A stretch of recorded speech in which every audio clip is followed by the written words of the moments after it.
Welcome back to the Last Down Podcast, episode 21, first in-season episode in person. I'm your boy Anguiano. I'm your boy Lopez. And before we really get into it, I just want to say that we were initially planning to have a Q&A today, thanks to having 50 subscribers. But a lot of things were coming up for us in our personal lives, so we really couldn't get to it. So next episode for sure, we will get to it. And next episode, we'll for sure have some questions to answer.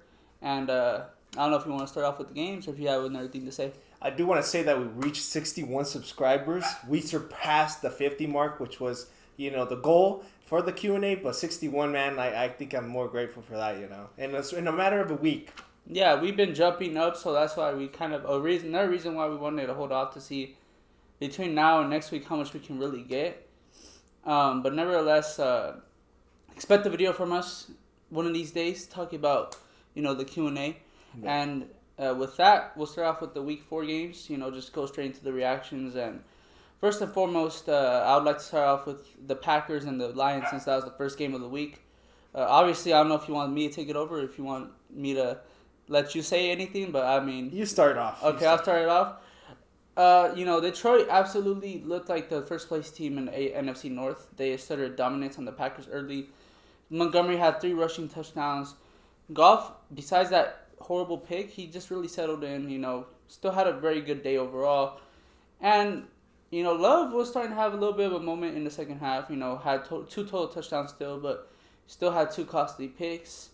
And with Christian Watson back, Christian Watson didn't make that much of an impact, only had 2 catches, 25 yards, had a touchdown, but overall I would say it was still an up and down game for him and for the Packers.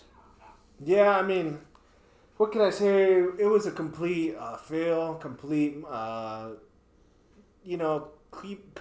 downfall for the Packers. I just felt like after last week we had some momentum going, coming back from the Saints. But this time around, the Lions just dominated us on all aspects. And, I mean, Jordan Love had his mistakes. He had 2 picks.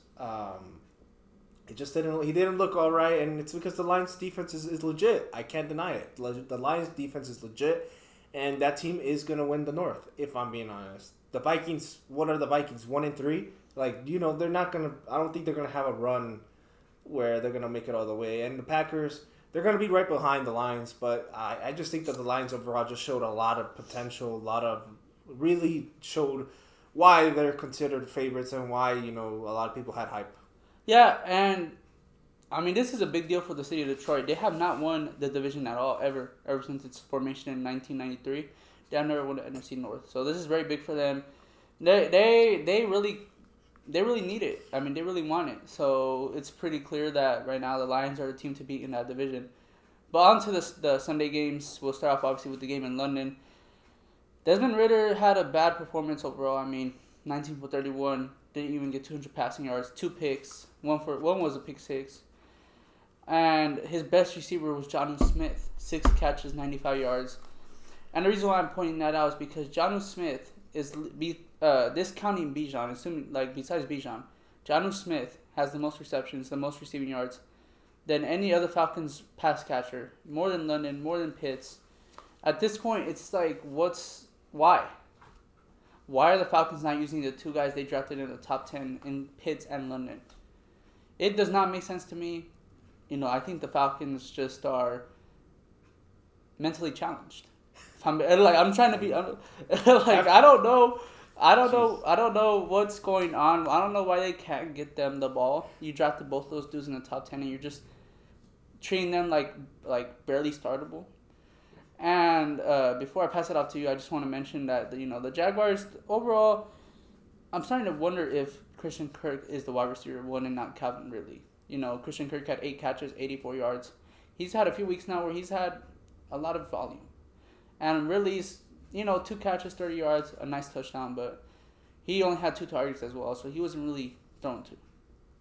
Yeah, I mean, I wouldn't go that far to call them, what you said. I'm not going to repeat it. But I just want to say it's the scheme, it's the coaching, and the quarterback. Desmond Ridder is...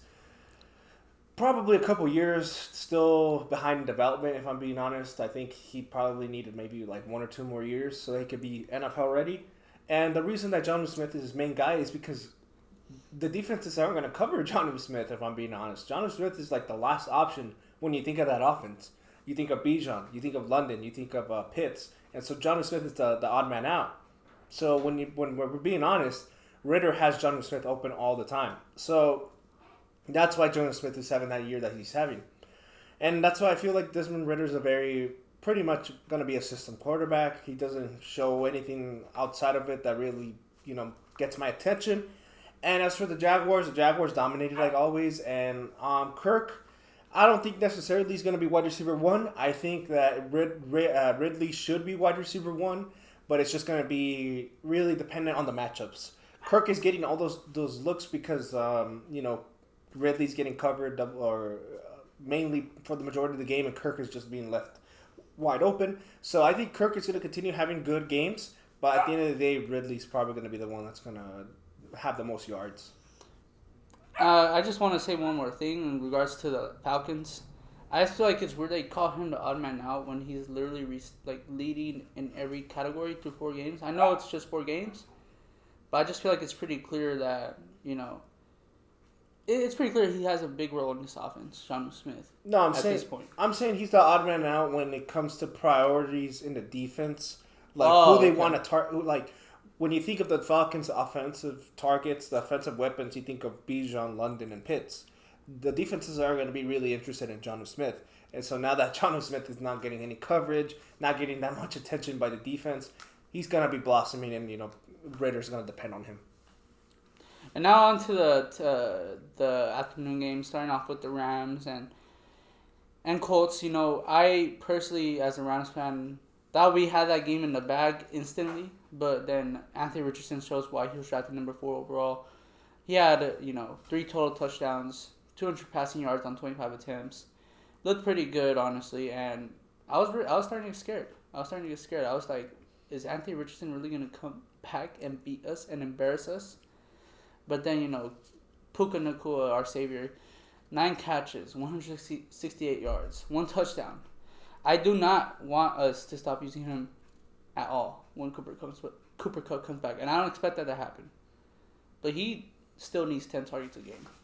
After what I've been seeing, he still needs 10 targets a game once Kupp comes back. Because he has over 500 receiving yards in 4 games. Pretty much 39 catches. And, a very good touchdown. He's that guy. He's clearly... I already view him as wide receiver 1B to Cooper Kupp. 1B. And, Kyron Williams, too.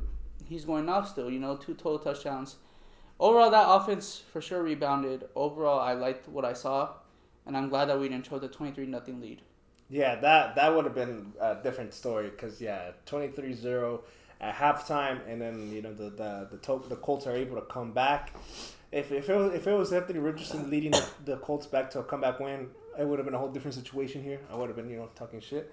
But if we're being honest, the Rams, they clutched up. And, Puka Nacua is really that guy. And like you said, I really hope that this success doesn't end just like nothing when Kupp comes in. Because the guy deserves all the targets he deserves. He deserves all the receptions. He deserves everything because the skill set is undeniable for being a 5th-round pick. Really, really showing why a lot of people were kind of considering him a sleeper, why everyone was considering him maybe a low-end wide receiver 2. And that's why I got him in Dynasty, because I was like, this guy's going to be legit one day or another, and then, the Kupp injury. But, overall, Puka Nacua, really solid. Anthony Richardson, another solid game. I think the only thing that I really want to say about Anthony Richardson is that he kind of needs to work on passing a bit more. Also kind of, getting that offensive line to healthy, That's really going to make sure that Anthony Richardson does good. You can't deny his running game is impressive. His ability is impressive, but he just needs to improve his passing game a bit more so that he can elevate his game. Yeah, and honestly, before we go on to the next game, I do want to mention that JT is expected to start practicing again this Wednesday, so it's going to be very interesting whether or not he chooses to just say screw it and play with Indy, or if he just sits out, practices and sits out. We'll see what happens there, but if JT comes back for Richardson, that's only going to benefit Richardson. He's going to have some open opportunities to hit open receivers. 100%. But on to the next game. I feel like this was actually probably a crazier game. The Commanders, the Eagles. Overtime win for the Eagles, 34-31. But Sam Howell rebounded, and I was surprised because after what I saw last week, I didn't think he was going to do worse or anything like that, but I thought he was not going to do what he did. 29 for 41 and 290 passing yards, 1 touchdown. He held his own. And it was just clear that he rebounded.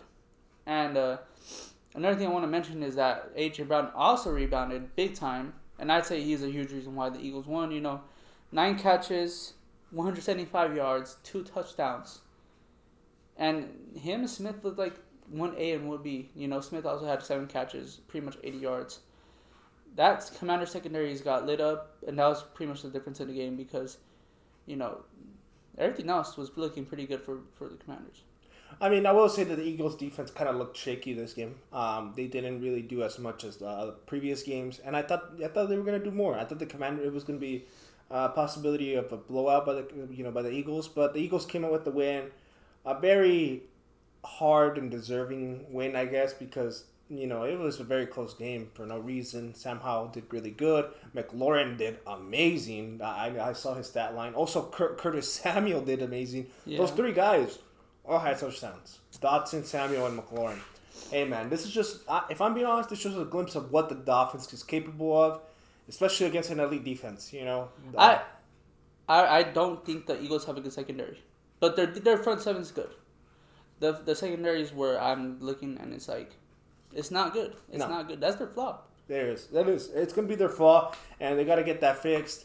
But again, it just shows that the Eagles are still, in my opinion, not Super Bowl contenders. I need to be convinced. I'm not convinced to the max that they're going to be Super Bowl contenders again. They might be 4-0, but I just got to see more out of that defense. I just got to see what this team is really capable of. The offense is great. Jalen Hurts rebounded and showed me that he can throw the ball around. A.J. Brown was balling out there, which I'm really glad for. But it's just the Eagles, I just feel like you can't be, going into overtime with a team like the Commanders, We'll see later on in the season when I think they play the Niners. I might be wrong. They play the Niners in December. Yeah, they play the Niners and the Cowboys, so it's like those will be the real test. Yeah, those will be the real test. When I see them play against better teams, that's where I'm gonna be like, okay, then the Eagles are for real. Yeah, I mean, I feel like you're disrespecting the Eagles when you're saying they're not Super Bowl contenders. But I will say they're not Super Bowl favorites in my eyes. They're not. But they are Super Bowl contenders in my eyes still. But on to the next game, the Buccaneers and the Saints. That game shocked me, if I'm being honest, because Baker Mayfield did well. 3 touchdowns. 3 touchdowns by Baker Mayfield. And Mike Evans missed a portion of that game. I think he actually missed the second half. Yeah, I think he did. But he missed the for sure portion of the game. And, Carr I'm surprised that he came back this week. And I feel like it was clear that he was still hurt because he only had 120 passing yards, 13 receptions to Kamara. He was just literally checking them down like crazy. Yeah. The Buccaneers are 3-1 right now. At this point, they might be playoff contenders. They might be playoff contenders because of the division. I don't know about actual playoff contenders, but it does throw that question around. Are they going for the wild card? Are they really going to push for the playoffs? Or are they just, just winning games? They're 3-1. It's just, look, going into the season, I knew their defense was still elite. You can't deny to me their defense is not elite. They have Levante David. They have Antoine Winfield Jr. These are guys that, are legit superstars, defensive superstars. But I didn't think they were going to go for what Baker Mayfield. Baker Mayfield has just came out of nowhere, and it's Oklahoma Mayfield again because the guy is doing really good. And, like you said, Mike Evans was out. So Mayfield is making the most out of this opportunity. I don't know what approach they do when it comes to the draft now. I would assume that they're going to have a slight slide and maybe go for... At this point, the Caleb Williams sweepstakes are out of the table, for sure. I think they're going to go for a guy like Drake May or a guy like Hartman from Notre Dame. But we'll see. You know, the Buccaneers are exceeding our expectations. Number one in the AFC South. NFC South. NFC South. Still. It's crazy. It's crazy. I'm a little surprised myself. If you would have told me after the first week of October, Buccaneers would have been 3-1, I would have been surprised. Yeah. I would have been surprised. 100%. But I'm really looking at that whole division. The Panthers are not better than them. The Falcons are probably not going to be better than them either. The Saints right now are struggling because Carr is hurt. So I really can't believe I'm seeing. I really do think Baker Mayfield can win that division. And it's still early, but I can see it. Hey man, I mean they're really looking good out there. Now on to the next game, Cincinnati and Tennessee. Another shocker because what's going on with Cincy? You know, Burrow 20 for 30, 165. What's going on? At this point, I'm really questioning because the Titans don't have a good secondary. No. And he didn't come in questionable into this game. Are the Bengals just hiding his injury at this point? Or like, what's going on, Joe Burrow? Like 3 points against the Tennessee Titans, really? Chase couldn't even get 100 receiving yards, and he was mad because he was like, "I'm always open," and he even cussed. I'm always fucking open. Yeah, I don't know. How do you feel about the Bengals? What do you think is wrong? I'm disappointed because we both of us have been hyping them up all off season. Everyone's been hyping them up all off season. And then the calf injury comes, and I'm like, oh, I'm hoping that it's not that bad. But then he misses like the whole preseason. And then I bring up the idea that, a calf injury can lead to an Achilles tendon injury. So at this point, the injury is bugging him. And at this point, the Bengals got to consider what's best for their freaking future, consider what's best for Joe Burrow, and bench the guy. Plain and simple. Bench the guy a game, let the backup, play, and let Burrow heal. Because you're gonna waste all your money that you gave him. You're gonna waste all these games that you're gonna end up losing on Burrow and risk the injury, risk an Achilles, risk an ACL injury. So at this point, you got to do what's best for the franchise. Bench Burrow, let him heal, and even if Jamar Chase doesn't like it, it has to be done. Yeah, and it has to be done. T. Higgins is also hurt now. Expected to miss some time. Yeah. I will say if they lose to Arizona and Burrow starting at that point, you really have to consider just giving him rest and just letting this be a lost season. And be transparent with the fan base, man. Because if they're not going to tell him, if they're not telling us the truth, they got to end up one day being like, okay, Joe Burrow he's not healthy. And we can see it on the field. We can see it on the field that Joe Burrow is not 100%. But it's up to the franchise to be like, the dynasty, the franchise, the organization to be like, okay, Joe Burrow is not 100%. We're gonna bench him until he heals, because it's completely falling off right now. It's completely falling off. Yeah, they're not at this point. They're not winning that division. They're winning 3. No. But shout out to Derrick Henry though. Still went off 22 carries, 122 yards, 1 touchdown. That's the difference maker right there. They actually just got whatever they want. They made the Bengals look like the worst team in the league. Yeah, Derrick Henry catching it, running it, throwing it. Derrick Henry was a baller. That's all I'm going to say. I like Derrick Henry. Yeah, Derrick Henry still has that juice in him. But on to the next game. The next game I felt like was also interesting because it was the Panthers and Vikings, 2 0-3 teams that desperately needed a win. And despite Kirk Cousins actually shitting the game, they won. They actually won. He threw 2 picks. He didn't throw that many. He still had 2 touchdowns, both to Jefferson, because Jefferson's the best receiver in the league. 6 catches, 85 yards, 2 touchdowns, just elite. But, they actually finally got their first win. And now they're probably going to try and make that run. But they have the Chiefs next weekend, so that's a big game for them. Yeah. But it's at home for them at least. It's at home. Yeah. But Young didn't do bad either, but 25 for 32, 204. But it's clear that he needs weapons in the future. Thielen is actually bouncing back, but besides that, nothing. There's nothing impressive about that receiving core. Nothing impressive. Yeah, the Panthers need all the help that they can give to Young, because when Thielen is your number one target, that really shows a lot. A 33-year-old is your number one target. And like last week we were talking about it, again, Thielen is not that bad. He's not a bad player, but, the younger wide receivers aren't doing much out there to impress and not really helping out Bryce Young. And so the Panthers just need to figure that out maybe before the trade deadline or something. The only guy I'll give some time is Jonathan Mingo. But everyone else is like, step it up. Yeah, really, yeah. Thielen balled out against his Vikings. But again, another catastrophe by Kirk Cousins. He's really, again, he's showing why I feel like one day he's going to get traded. Although reports are saying that the Vikings don't want to trade Kirk Cousins and Justin Jefferson. I don't know where the hell that came from, but there was... if they trade Justin Jefferson, they just want to be in poverty. I don't know where that came from, but supposedly there was rumors of Justin Jefferson being traded. I was like, that's complete bullshit. Like, it's not going to happen. But if the Chiefs beat them and they go 1-4, and Justin Jefferson goes off, expect both Kirk Cousins and Jefferson really be in rumors because, Yeah. I doubt Jefferson will be traded because that's the franchise. That's the poster boy of the Minnesota Vikings. But Kirk Cousins, his days are being counted. I'll be honest. His days are really coming to an end because he's very inconsistent.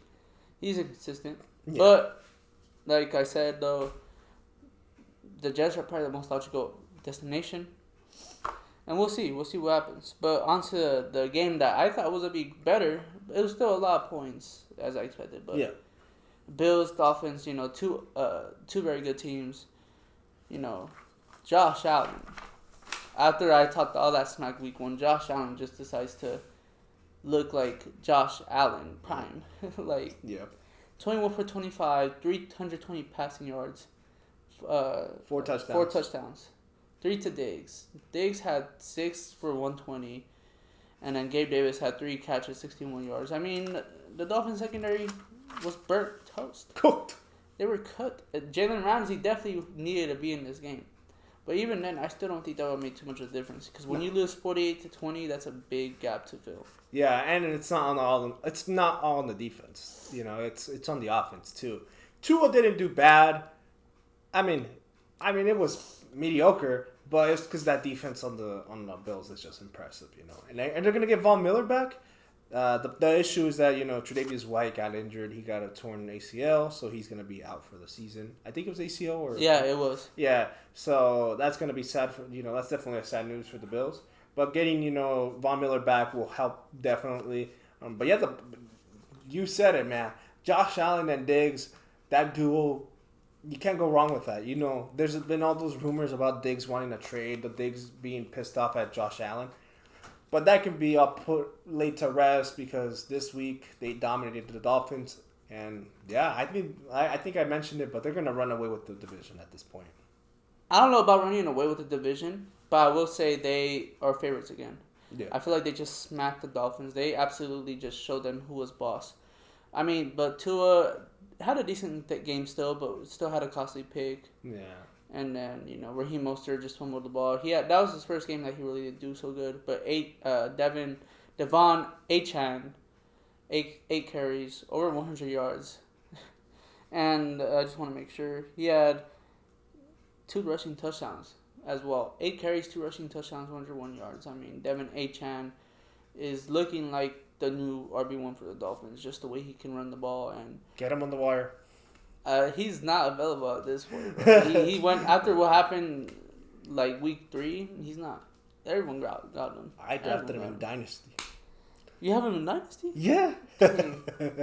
My Dynasty team, guys. If I were to show my Dynasty team, you guys would be freaking impressed. But basically, guys, I have is like Puka Nacua, Devon Achane, Tank Dell, Drake London. I have a lot of young pieces. Yeah, you do. and Jameson Williams. He's back.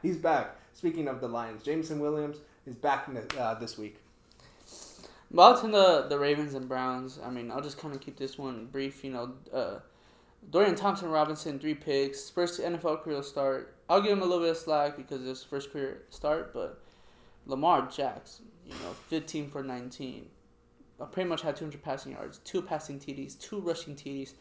Both of his passing TDs to Andrews, who had 5 catches and 80 yards as well.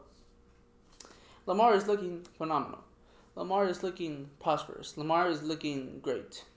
And Lamar is looking like he could be an MVP candidate as well, like I sensed. But the Ravens for sure look like the favorite at this point. Yeah, the Ravens definitely are the clear cut leader winner of the pack because I just don't see the Steelers, Browns, and Bengals don't show me any hope. There's no glimpse of hope on that side that they're going to win the division. Like you said, Lamar Jackson was spectacular, and Mark Andrews went off. The game that I've been expecting, the game that I've been wanting, him to bounce back, and he really balled out. And now on to another game, Oh, wait, I do want to mention another Browns news. Nick Chubb had his MCL fixed. Unfortunately, the doctors did find out that they had to repair his ACL, so he's looking at a timetable of maybe next year, but it really just depends on his recovery.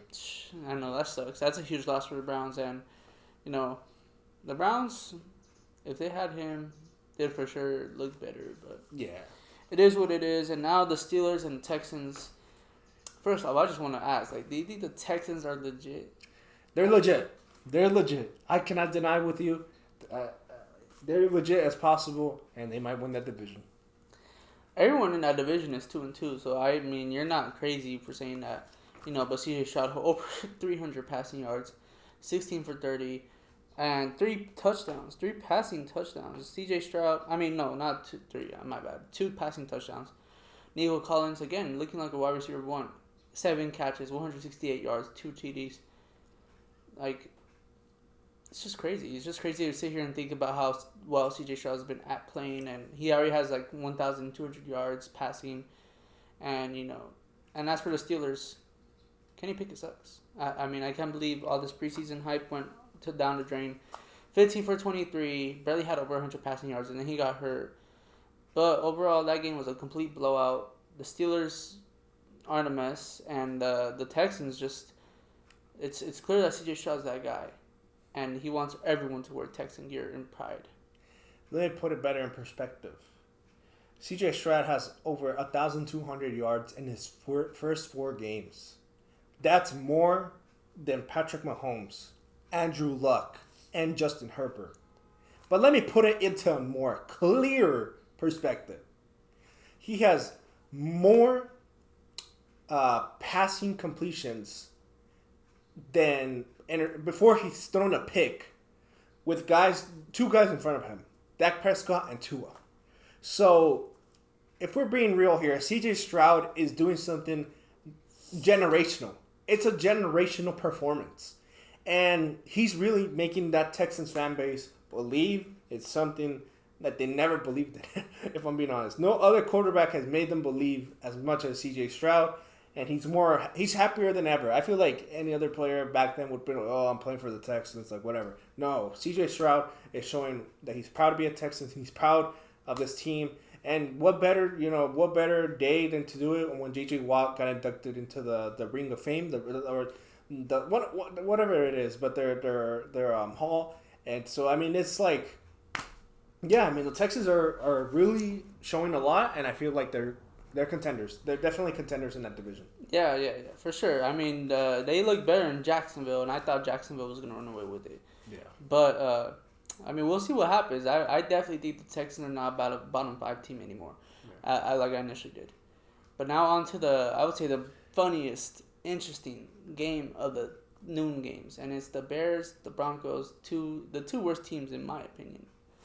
The Stink Fest. The Stink Fest, the Caleb Williams sweepstakes. The Battle of Mid. Yes, and it looked up better than I expected. At first the Bears dominating 28-7, and then they choke that lead. They lost 31-28. It's funny. It's funny if I'm being honest. And Fields actually went off until he reverted to his old self and threw a pick that costed them the game. But he still went off the 4 passing touchdowns, 335 passing yards. He was very good. The Bears are just a poverty franchise in general. The defense just choked completely, and generally, I just think they're clearly gonna be the worst team in the NFL. But what's your take? Yeah, again, it leaves a lot more questions than answers for the Bears because, okay, maybe Justin Fields isn't the issue. He balls out, he bounces back in a good way.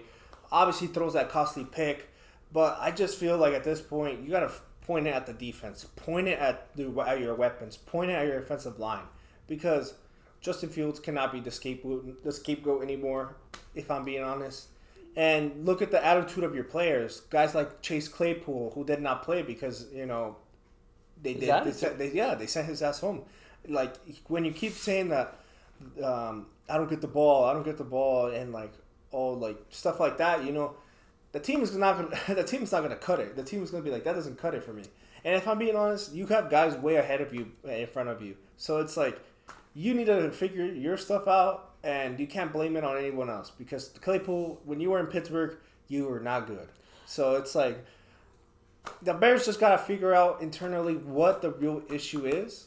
And as for the Broncos, good win for them. They bounced back. Russell Wilson was not the issue. He really balled out, and we'll see if they can maybe take a run, but I doubt it.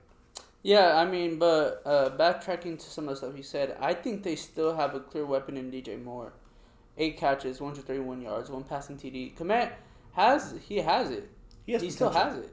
Yeah. I mean, 7 catches, 85 yards, 2 TDs. So it's clear that they have some weapons. They do. It's just I just think that Claypool is really not gonna be that guy. Claypool's a cancer.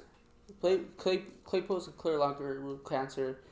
And that's why I'm kind of wanting to really say the Bears are just a poverty franchise. How do you see him being worth a second-round pick? Yeah. How? Who ended up being Michael Porter Jr.? So. Not Michael Porter. Porter Jr. I don't know. I forgot his first name, if I'm being honest. Yeah. But Porter Jr. out of Penn State. Yes. So, like, you fucked up. Yeah, no. The Bears, they deserve to be a poverty franchise if they do stuff like that. But at the same time, we'll see what happens. I do think they're going to be the worst team. I think they're going to be the absolute worst team. Them and the Panthers, because the Panthers, besides stealing, that weaponry is, like, bad. Yeah. But nevertheless, we'll keep it pushing this time to the late afternoon games. First with the Raiders and Chargers. Khalil Mack, 6 sacks against his former team. It's just sensational. It's just, it's clear that, he wanted to really give them a hell, And even though, the Chargers won, Herbert actually didn't do so well. But I know he had a hand injury. He did. So, but it's still 13 for 24, just over 100 yards. He didn't do so good for his standards. But overall, that game just really showed me that the Raiders are still a poverty franchise regardless. I mean, freaking getting intercepted when you could have tied the game. I mean, at the same time, the Aiden O'Connell's a rookie, and he fumbled 2 times. But besides that, I didn't watch the game, if I'm being honest, but looking at how the stuff looked like, it seems like he didn't do too bad throwing the ball. He was just having turnover issues and bad pocket presence. Yeah, I watched the game entirely, and the Chargers were obviously dominating in the first half, with Khalil Mack going crazy, the Mack attack, going against his own team, having some vengeance against him, and Aiden O'Connell wasn't too bad. I just feel like there's one sole reason the Raiders lost, and it's one reason it's one person they need to get rid of, and that's Josh McDaniels, because he's not good. He's not good. I heard though that Brandon Staley also gave him a little bit of life by supposedly going for it late in the game on 4th down in Raiders territory. So I feel like is that true? I think that yes, it is true. They did not convert, and so the Raiders got it back. I just feel like Staley's also on his last leash for sure. Like if he doesn't make the playoffs, it's pretty much going to be over for him.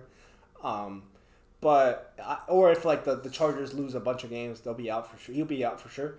But I just think that Josh McDaniels has had enough lifelines, and it's over. If there was such thing as a system coach, he is a system coach. He needs to go back with Belichick, if I'm being honest, because there's no hope for him.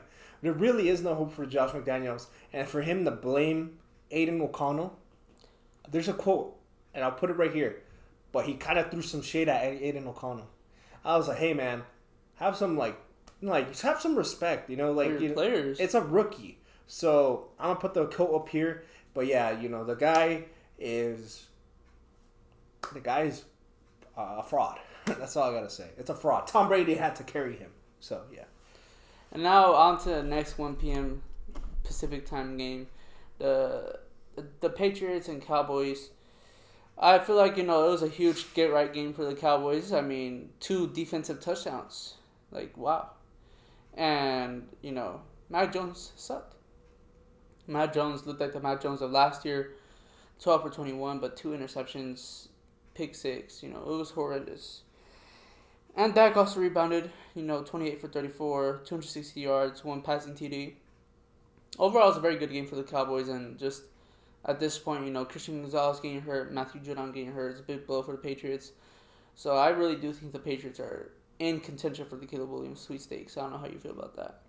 I think they are. I really think they are in contention, but I don't feel like they're going to get Caleb Williams. I think there's a little bit more teams that are a bit worse than the Patriots. But if we're being real, Mac Jones isn't that guy anymore. And really, Bill Belichick needs to get the ball rolling, or it could be him on the chopping block. Yeah. Because although he's a legendary coach, he's maybe the best coach of all time in the NFL.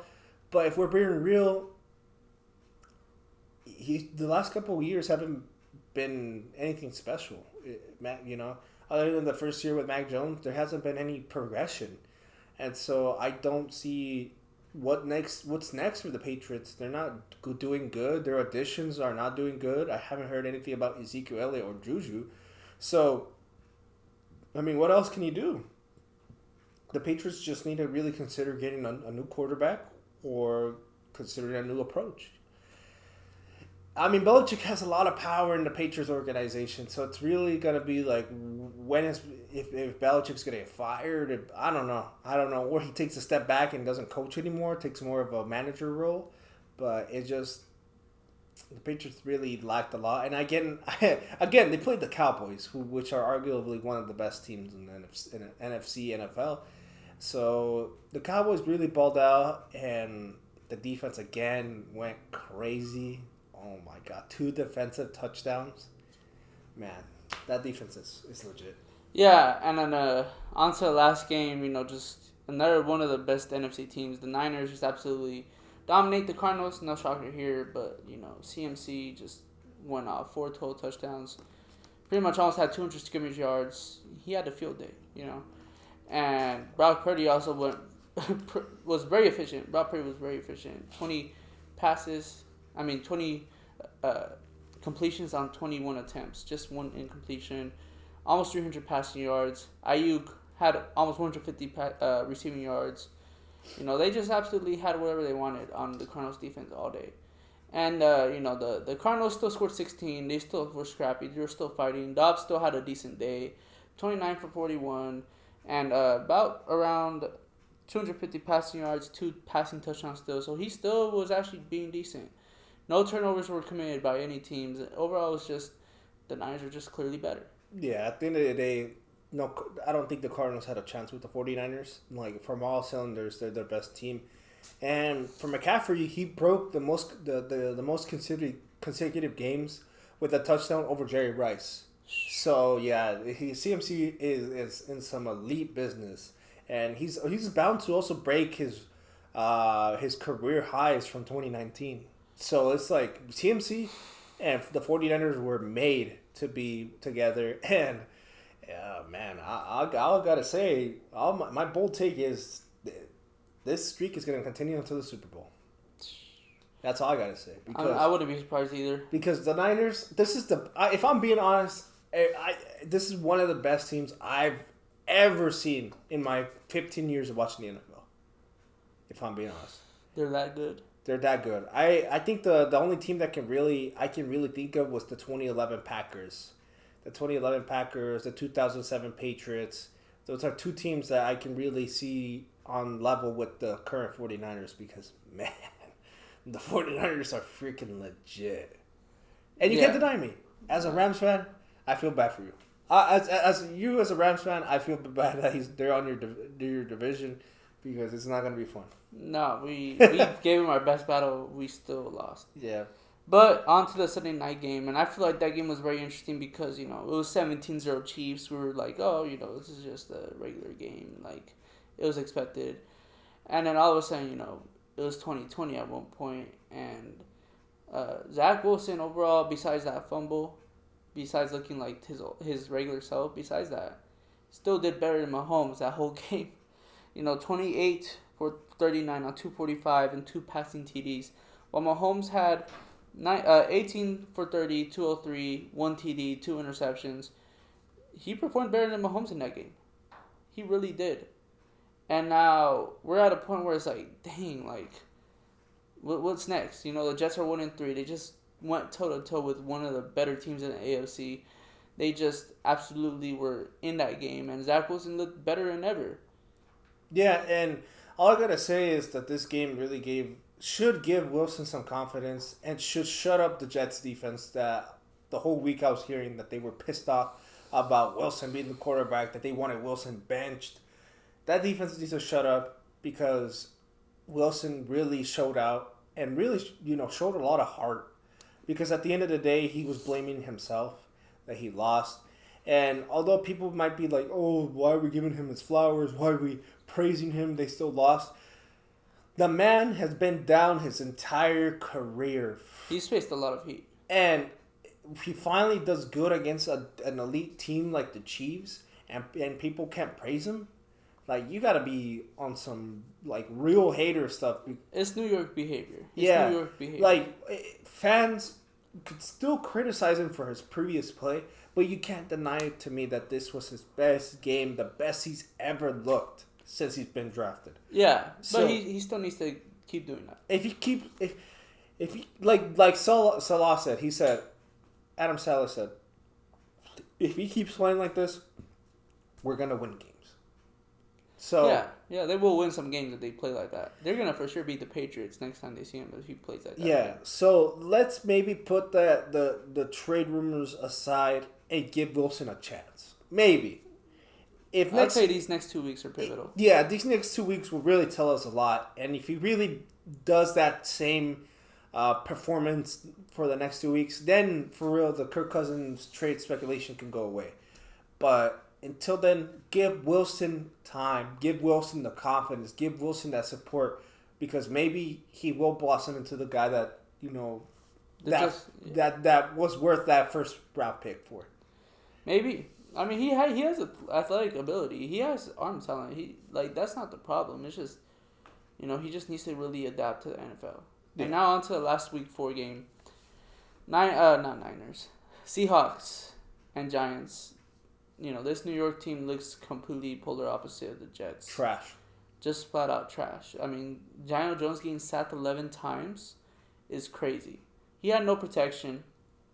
But even then, how did he get paid?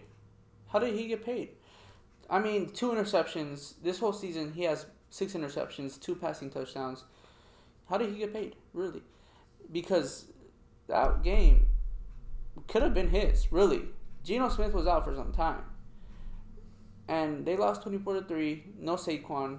But all these excuses at the same time, it's just really, the Giants are in a big, big hole right now. They're really not looking good at all. And they've been outscored 94-15 in primetime games.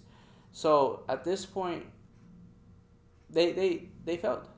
They failed by paying Daniel Jones. They failed by not paying Saquon. They failed by just simply, they failed their offensive line. They failed.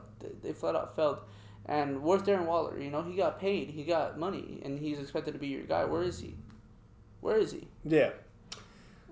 Good win for the Seahawks overall. Geno Smith got hurt, but he came back and, they managed to win the game. Ken Walker did okay. He had that 72-yard touchdown, taken back by a penalty. The defense was freaking, spectacular. They were incredible. Devon Witherspoon with a 97-yard pick 6. Jesus Christ. He's showing why they didn't go for anyone else, He's really balling out there. He had 2 sacks. Yeah. Since when do corners get 2 sacks? Yeah. So, he really, him and Quadri Diggs, and I forgot who the Cincinnati one was. Kobe Bryant. They have Kobe Bryant. Yeah, right? Kobe Bryant. Kobe Bryant, and who am I missing? Is that it? I think, honestly, I don't know. No, yeah. I don't know if Freak Williams was playing this game because I didn't really check. Yeah, no, yeah, but that those defensive backs are really good. And I almost say, man, it kind of reminded me of the Legion of Boom.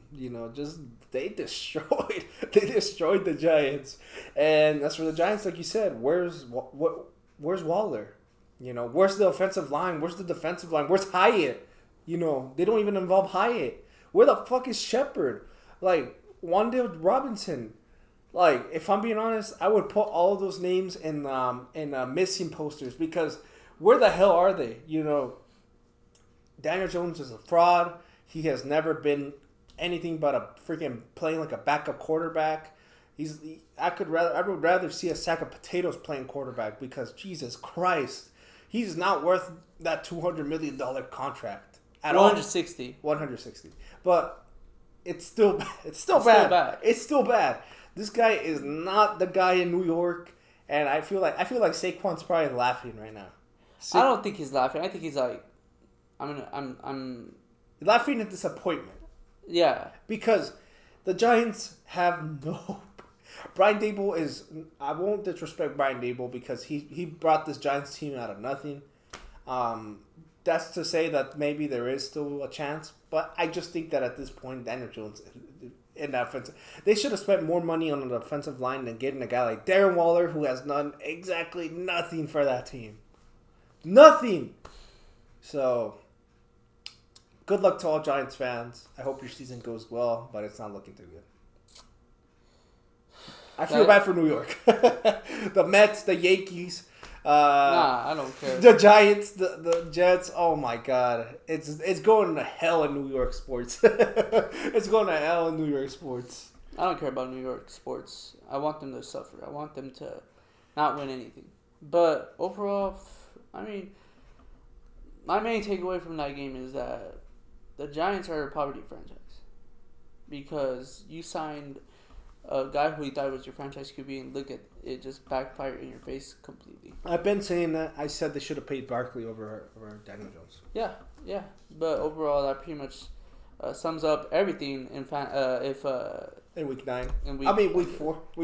That pretty much sums up everything in week 4. Do you have anything else you want to say? I will have to say that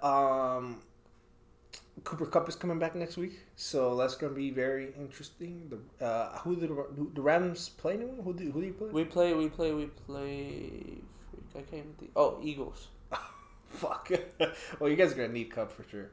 No, yeah, I mean, I gotta say that I'm just if I'm being honest, if I had to pick two, I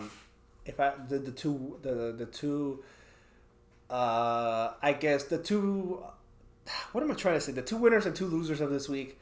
The two winners I gotta say are the Bills and the Niners.